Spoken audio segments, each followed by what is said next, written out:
A Perth family claims it's been confronted by a UFO while crossing the Nullarbor.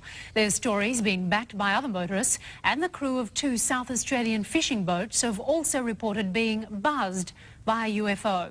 Knowles and her 3 sons claim an orange blob picked their car up off the highway. They fled in terror into the scrub until the object disappeared. Nous sommes le 20 janvier 1988 et une famille australienne, les Knowles, composée de la mère Faye et de ses 3 fils, Sean, Patrick et Wayne, font route de leur ville d'origine Perth vers la ville de Melbourne pour rendre visite à de la famille. Certaines sources évoquent un déménagement vers la ville d'Adélaïde. Quoi qu'il en soit, c'est un voyage assez long et peu ordinaire, de 2700 à 3400 km, où ils doivent traverser des zones difficiles et connues des voyageurs. Notamment la plaine de Nullarbor, un territoire désertique et sauvage, étendu sur près de 200 000 km² et qui traverse l'Australie méridionale et l'Australie occidentale. L'endroit est hostile et aride, avec peu de végétation, et il est connu pour ses routes droites et interminables, notamment la Higher Highway, une longue route de plus de 1600 km, avec en son sein une portion en ligne droite de plus de 146 km. Le lieu est connu pour ses nombreux accidents dus à la fatigue des conducteurs. L'aube et le crépuscule sont les moments les plus dangereux pour conduire sur l'autoroute, car les animaux essaient fréquemment de traverser. Cependant, la famille est bien préparée. Ils ont récemment acheté une Ford Telstar bleue, une voiture d'occasion robuste et qui se trouve être en excellent état.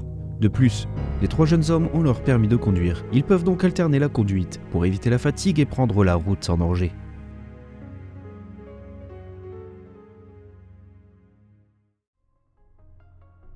Et c'est dans ce contexte particulier que notre histoire commence. Il est environ 5 heures du matin sur les plaines de Nullarbor, et Sean conduit la voiture familiale depuis un bon moment.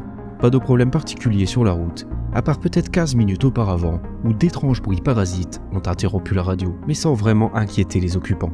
En réalité, le voyage se passe plutôt bien, quand soudainement, une lumière vive se profile à l'horizon. Le jeune homme pense d'abord au phare d'un camion, mais la lumière se comporte de façon très étrange. Il en fait part à son frère Patrick, qui est assis à côté de lui, et qui pense d'abord à une plaisanterie. Mais finalement, il voit également cette étrange lueur se comporter de façon anormale. Intrigué, Sean accélère pour se rapprocher du phénomène, dans le but de comprendre ce qu'ils viennent de voir. C'est alors que la boule lumineuse réapparaît devant eux et leur fonce dessus. Pris de panique, le jeune conducteur parvient à faire demi-tour et accélère, mais il est trop tard. L'objet les prend en chasse, et c'est le début d'un calvaire qui va durer plus d'1 heure. L'Ovni va les suivre sur une centaine de kilomètres et va mettre la famille dans un état de stupeur, au point de provoquer plusieurs embardées, dont une qui aurait pu être fatale avec une voiture en contresens. Mais ce qui va suivre est encore plus effrayant, car le phénomène va venir se poser sur le toit du véhicule, dans un bourdonnement assourdissant. Un des pneus éclate et la voiture se soulève de la route. Le temps est comme ralenti. Tout le monde est terrorisé. La mère ouvre sa fenêtre et touche quelque chose de spongieux qui est encore collé sur le toit. Elle retire immédiatement sa main, qui se recouvre de poussière. Une épaisse fumée noire envahit l'habitacle et pousse tout le monde à sortir du véhicule. Apeurés, Faye et ses 3 fils courent se cacher derrière des broussailles. L'Ovni va survoler la zone et la famille aura bien le temps de le voir. Ils diront que c'était une sorte d'œuf lumineux avec en son centre une lueur jaunâtre. Au final, après environ 15 minutes, ils vont réussir à redémarrer et reprendre la route. Mais la lumière va revenir les suivre jusqu'à ce que le jour se lève, où elle va disparaître mystérieusement.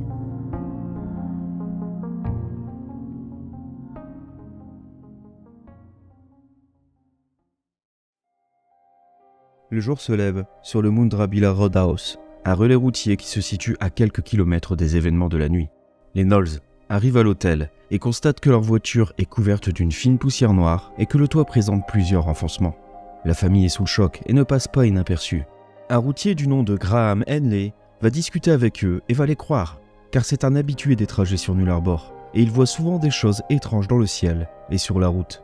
Et ce n'est pas tout. Une autre personne va se manifester, affirmant elle aussi avoir vu l'Ovni, mais elle souhaitera garder l'anonymat. Finalement, tout le monde reprend la route après un bref repos, et à environ 600 km de là, la famille décide de se rendre au commissariat de Seduna pour porter plainte.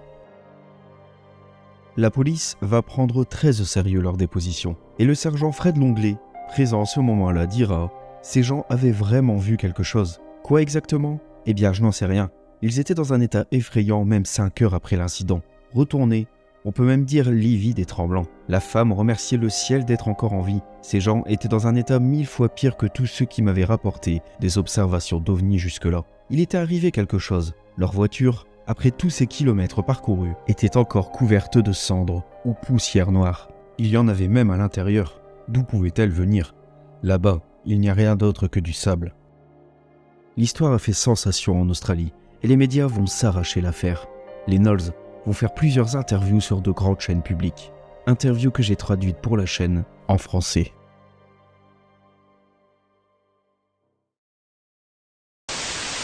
I swear to God, I'm not lying. I swear to God, the car started going out of control. And all this smoke, and it was like smoke. I'm not lying. It was like smoke. And gases all started coming in the car. And me and my brother started to go crazy, you know. I thought it was going in my head. Felt like my brain was getting sucked out. Saying it was sort of calling us liars. And that's not true. What we know what happened to us, and did happen to us. Had you believed in UFOs before then? Never. Let's go back to stage one. What time in the morning was it when it first happened? About 5 o'clock in the morning. And you were driving which way? Towards Victoria. And did it suddenly come up behind you, in front of you, or just hover over It was the car? in the middle of the road. It was sitting, just in the middle of the road. Up in front of you? Yeah, in front of us. How big? Well, it looked like truck lights to us, I didn't take much notice. Sean said to me, "Oh, that's something unusual now." I said, "I've come off it and you got to be joking." Was it still dark? It was pretty dark then, yeah. And you thought it was, Patrick, you thought they were just headlights sort of coming towards I you? did, you see something like that, you wouldn't take much notice. You just think it's a truck or a car. Were you all awake at the time? Yes, we were. Did it make a noise? Oh, it was terrible. It was terrifying. What was the noise like? It was like a humming sound. And so when it got, you kept driving, approaching it, and it was here over your top of your what? I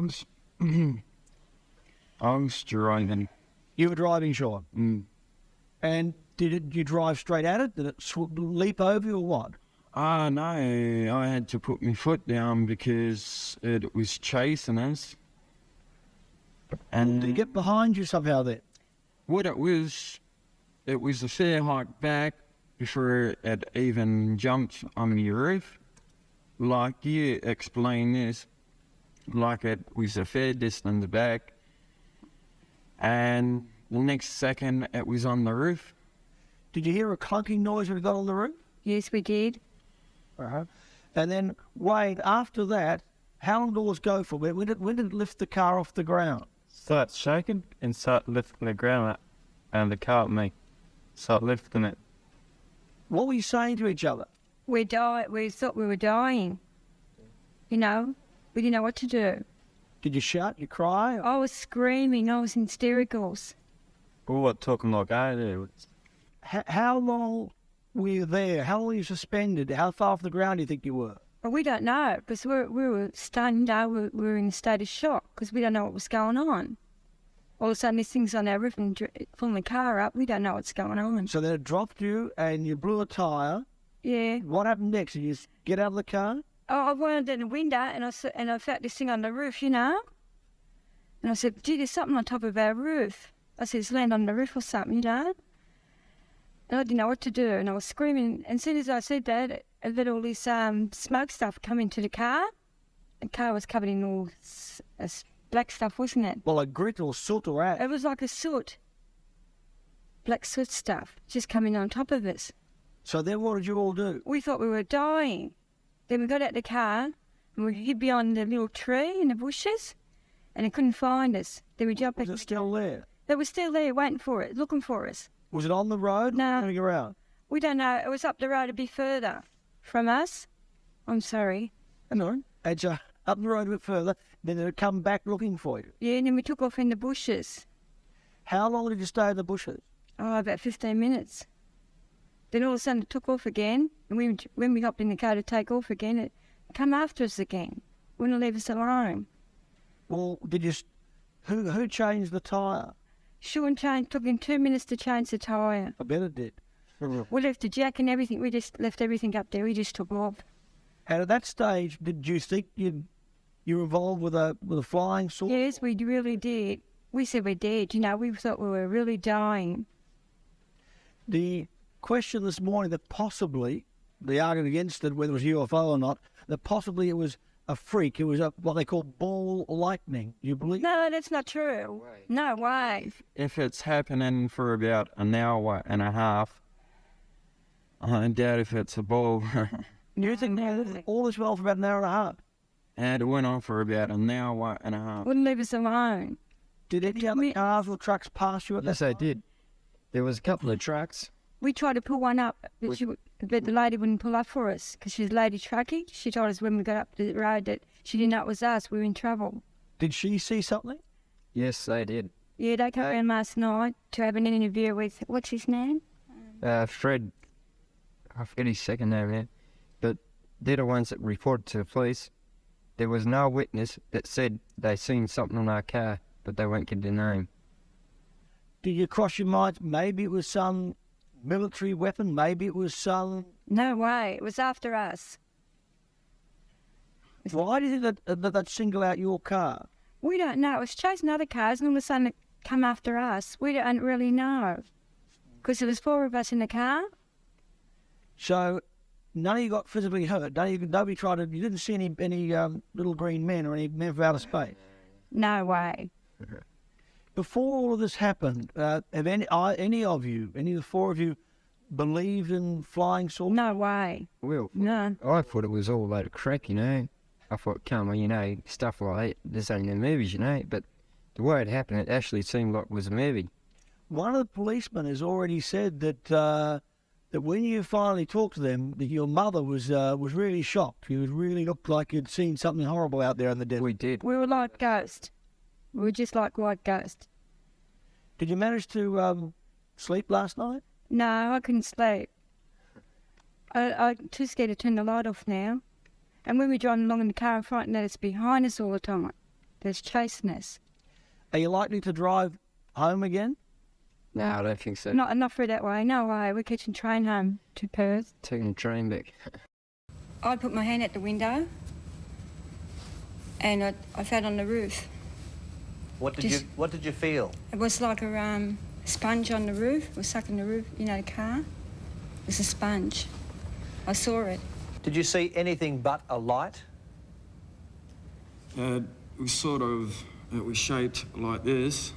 Hang on. It was shaped like this. Had like a little circle in the centre, and that was like a yellow sort of colour. Sean, you were driving. How fast did you get up to? I got up to about 200 kilometres. That's very fast. Have you driven that fast before? No, I haven't. And the car is capable of doing 200 kilometres an hour? Yeah.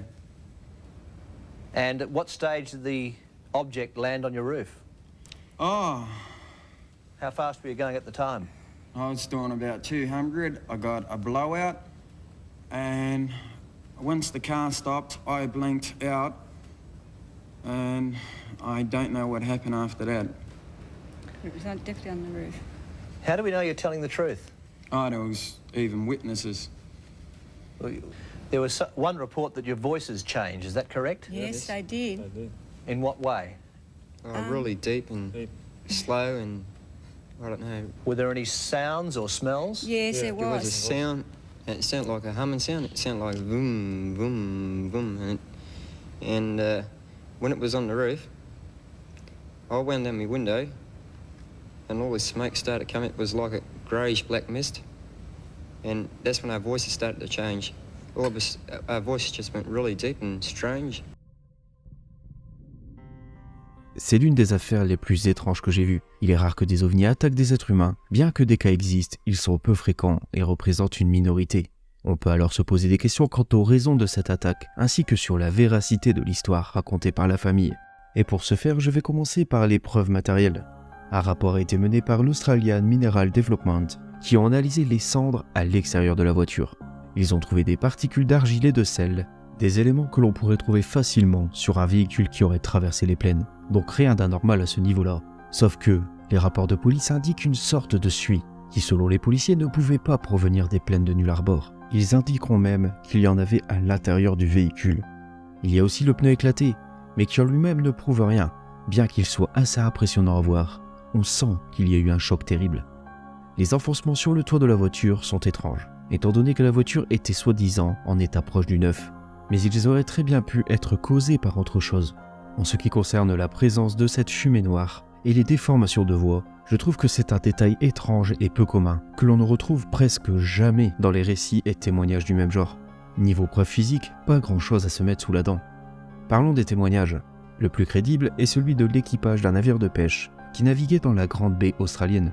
Ils affirment avoir été survolés par un objet non identifié qui émettait un bourdonnement étrange le matin même de l'incident. Tout l'équipage a vu l'objet et la police a été informée de l'incident avant même que l'affaire Knowles ne soit médiatisée, ce qui pourrait confirmer l'histoire. Un autre témoin, une camionneuse, affirme avoir vu Knowles en difficulté et un objet lumineux non loin d'eux. Cependant, il n'a pas été possible de trouver son nom ou une quelconque interview. Vous l'aurez compris, cette affaire est un mystère et il y a bon nombre de théories. Certains affirment que la famille aurait tout inventé pour récupérer l'argent de l'assurance et cacher le fait que Sean aurait eu un accident dû à la fatigue. D'autres affirment que le gouvernement aurait dissimulé des preuves et passé la famille au ridicule. J'ai même trouvé une personne qui affirme que la famille aurait été victime d'une expérience secrète de l'armée australienne.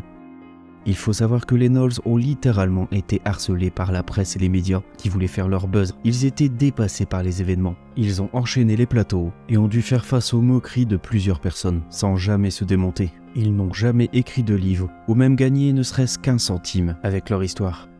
Comme d'habitude sur la chaîne, libre à vous de vous faire votre propre avis. Vous pouvez commenter et en débattre dans les commentaires et liker si vous avez aimé la vidéo. Moi je vous dis à très bientôt et je laisse le mot de la fin à Graham Henley, la personne qui a vu pour la première fois les Knowles après l'incident. What state were they in when you saw them at the petrol station? Absolutely terrified. Totally terrified. Their reactions were totally different to a person out of a car accident.